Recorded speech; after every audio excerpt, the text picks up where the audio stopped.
Got to get back to this looming dock strike. 45,000 dock workers from Maine to Texas preparing to walk off the job if they don't get a deal by tonight. Listen to what President Biden said about a potential strike. Mr. President, would you intervene in the dock workers strike if they go on strike on Tuesday? No. Why not? Because it's collective bargaining. I don't believe in Taft-Hartley. All right, John Catsmatidis joins me now. Okay, the president will not intervene. And if we are likely to get a strike, you run the Gristedes chain of grocery stores in New York. I know that's a small part of your business, but you run them. Yes. Are you expecting shortages, fruits and vegetables, for example, if we get a strike? If there's a strike, prices in the supermarkets will go up higher than ever. And, we have everything closed down. You have the Suez Canal closed down, the Red Sea is closed down. If you have a strike on the East Coast, that's going to be closed down. Guess what? Prices are going to go to the moon. And the question is about President Biden is 35 days, 34 days to the election. This is not going to be very good for Vice President Harris because she's depending on lower prices. Well, guess what? There is no price gouging. Prices will go higher than ever. And that's President Biden getting even with Kamala Harris and the forces that forced him not to run. Well, earlier this morning, the Commerce Secretary Gina Raimondo, she was asked about the looming port strike, and she said, and I'm quoting now, she has not been focused on that. Do you believe that, the Commerce Secretary? What, 1 day away, she's not focused on that? Where is this administration? I mean, that is crazy. Prices will go higher than ever. He should put a halt on it till at least after the election. I mean, if you have a Democratic president and a Democratic candidate, what is that?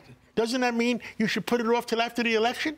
I mean, the one thing that people don't realize, what Nancy Pelosi and maybe President Obama, I don't know who was involved, they did a coup on the United States government. This is a coup by forcing President Biden not to run. It was not voluntary. He was forced not to run. So this is a coup on the United States of America that nobody talks about. Okay, I'm going to talk about something else for a second. New York City administration. Mayor Adams, he's been charged and he allegedly took bribes, $123,000 worth of free flights and ritzy perks from foreign nationals in exchange for favors. Okay, we got all of that. We know it. Do you think this administration is on the verge of collapse? I mean, he's not leaving. He's going to fight these charges, which means we've got this administration in New York for at least the next year. I believe he does not plan to resign.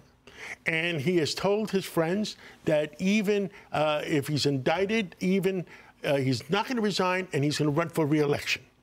That's what I've been told. So we've got this administration for at least another year. Well, how do they say it in Great Britain? Let's see how things sort themselves out.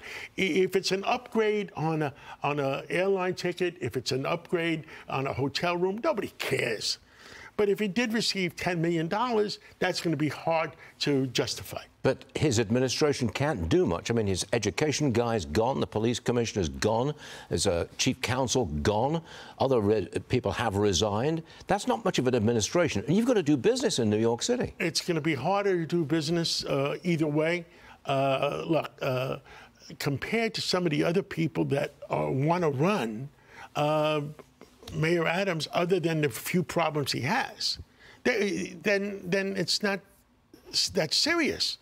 But because the people that may come in might be much worse. That's right. Yes. And we don't need a socialist running New York City. No, we don't. And that's my biggest complaint. And this is my biggest concern. John Catsmatidis, thanks for joining us. Always appreciate it, John.